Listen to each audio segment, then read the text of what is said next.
चंडीगढ़ में हरियाणा भाजपा अध्यक्ष रामविलास शर्मा की मौजूदगी में इनेलो और कांग्रेस के नेताओं ने भाजपा का दामन थामा। इस दौरान रामविलास शर्मा ने जहां कांग्रेस पर हल्ला बोला, वहीं उन्होंने साफ किया कि वो सिखों के धार्मिक मसलों में दखल नहीं देंगे। केंद्र में भाजपा की सरकार बनने के बाद अब हरियाणा में भाजपा का कद बढ़ने लगा है। इसकी नजीर चंडीगढ़ में उस वक्त देखने को मिली जब प्रदेश भाजपा अध्यक्ष रामविलास शर्मा की मौजूदगी में इनेलो नेता भरत छोकर, पूर्व मंत्री शकुंतला भागवड़िया की बेटी नीलम, सुधीर गोदारा और रिटायर्ड आईएएस राजीव शर्मा ने भाजपा का दामन थाम लिया। पत्रकारों के सवालों का जवाब देते हुए रामविलास शर्मा ने कहा कि उनकी पार्टी सिखों के धार्मिक मामलों में दखल नहीं देगी। उन्होंने कहा कि विधानसभा चुनावों में मुख्यमंत्री हुड्डा को कमेटी की याद आई है, जो सिखों की भावनाओं से खिलवाड़ है। कि सेंट्रल पार्लियामेंट्री बोर्ड के पास है। हमसे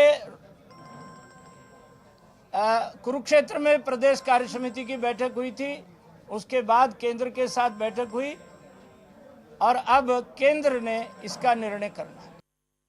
बीजेपी अध्यक्ष ने कहा कि विधानसभा चुनावों के मद्देनजर भाजपा के केंद्रीय मंत्री और पड़ोसी राज्यों के मुख्यमंत्री हरियाणा आएंगे और हर विधानसभा का दौरा करेंगे। शर्मा ने कहा कि हजका भाजपा गठबंधन को लेकर भाजपा की केंद्रीय समिति शीघ्र ही फैसला लेगी।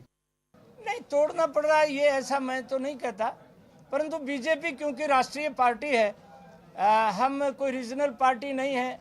हम प्रदेश की इकाई अपने आप में इस तरह के संवेदनशील मुद्दों पर फैसला नहीं कर रहे। हमारी केंद्रीय नेतृत्व इसका फैसला करेगा। रामविलास ने कहा कि गुड़गांव के सैकड़ों एकड़ जमीन SEZ के नाम पर अधिग्रहित करने के विरोध में भाजपा शनिवार को गुड़गांव के गांव गडोली से झज्जर तक साइकिल यात्रा करेगी। उन्होंने कहा कि भाजपा हुड्डा सरकार के 10 साल के कार्यकाल के घोटालों को लेकर शीघ्र ही आरोप पत्र तैयार करके राष्ट्रपति को सौंपेगी। आगामी विधानसभा चुनावों को देखते हुए प्रदेश में कांग्रेस और भाजपा ने एक दूसरे पर आरोप लगाना शुरू कर दिया है। प्रदेश अध्यक्ष रामविलास शर्मा के अनुसार कांग्रेस के 10 साल के शासनकाल में हुए भ्रष्टाचार को जल्द ही लोगों के सामने उजागर किया जाएगा। बहरहाल देखना होगा कि आने वाले चुनावों में कौन सी पार्टी को सफलता मिलती है। चंडीगढ़ से कैमरामैन अमनदीप के साथ Manoj Rathi, day and night news. Ramvilas Sharma ने डे एंड नाइट न्यूज से खास बातचीत में बताया कि बीजेपी में कई इनेलो से लेकर कांग्रेस के कई बड़े नेता रोजाना शामिल हो रहे हैं, क्योंकि सभी को पता चल चुका है कि बीजेपी सभी के हितों की पार्टी है। रामविलास शर्मा से खास बातचीत की हमारे संवाददाता मनोज राठी ने। आगामी विधानसभा चुनावों को देखते हुए प्रदेश में भाजपा ने कमर कस ली है, उसी के चलते हर जगह बैठकों का दौर जारी है। आज हमारे साथ प्रदेश अध्यक्ष रामविलास शर्मा जी हैं और कई लोगों को जो है इन्होंने बीजेपी में शामिल किया है। शर्मा जी, आज जो लोग भाजपा में शामिल हुए हैं उनके बारे में बताइए, कौन कौन जो है लोग हैं शामिल? आज भारतीय जनता पार्टी में श्री भरत सिंह छोकर, समालखा से आप विधायक रहे और इनेलो से आज भारतीय जनता पार्टी में शामिल हुए हैं। आज चौधरी मनीराम गोदारा बिश्नोई समाज के बड़े मुखिया आदमी, हरियाणा में MP रहे, हरियाणा के गृह मंत्री रहे, उनके पुत्र सुधीर गोदारा आज बीजेपी में शामिल हुए हैं। आदरणीय बहन शकुंतला भागवड़िया कांग्रेस में 4 बार MLA, 3 बार मंत्री रही, आज उनकी बेटी नीलम भागवड़िया भारतीय जनता पार्टी में शामिल हुई है। राजीव शर्मा जी हरियाणा के अनेक जिलों में डिप्टी कमिश्नर रहे, कमिश्नर रिटायर हुए, करनाल के हैं, आज वो बीजेपी में शामिल हुए हैं।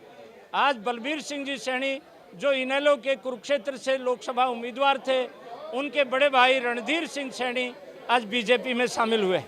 शर्मा जी, जिस तरह से आगामी विधानसभा चुनावों को देखते क्या रणनीति अपनाई गई है? जिस तरह से लोकसभा चुनावों में काफ़ी अच्छी जीत हासिल हुई है भाजपा को, अब विधानसभा चुनाव सर पे हैं, उसके लिए क्या रणनीति जो है तैयार की गई है? एक तो 10 साल में चौधरी भूपेंद्र सिंह हुड्डा कांग्रेस सरकार ने जो हरियाणा के साथ जुल्म किए हैं, किसानों के साथ जो ठगी की है, हरिजन बैकवर्ड को गाँव से पलायन करने के लिए मजबूर किया है, बेरोजगार नौजवानों की प्रतिभा का निरादर करते हुए सल्फास खाने के लिए मजबूर किया है, बहनों के साथ जो दुराचार किया है, ये 10 साल का जो कुकर्मों का चिट्ठा है, एक आरोप पत्र हम जल्दी ही तैयार कर रहे हैं, राष्ट्रपति महोदय को देंगे और हरियाणा की जनता को पेश करेंगे और एक विजन डॉक्यूमेंट के लिए कमेटी हमारी काम कर रही है।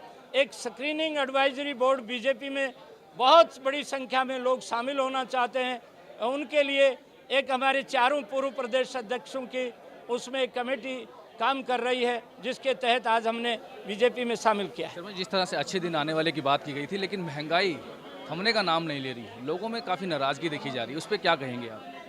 देखिए, ये कुछ काम जो है, जैसे रेल भाड़ा है, ये भारत सरकार में जो हमारी पहले की सरकार थी मैडम सोनिया गांधी और मनमोहन सिंह जी की, वो ये पास ऑर्डिनेंस करके गए थे, वो वर्तमान सरकार के लिए मजबूरी थी, वो पेश किया है। खबरों की दुनिया में आइए, हमारे साथ कहीं भी और कभी भी जुड़िए।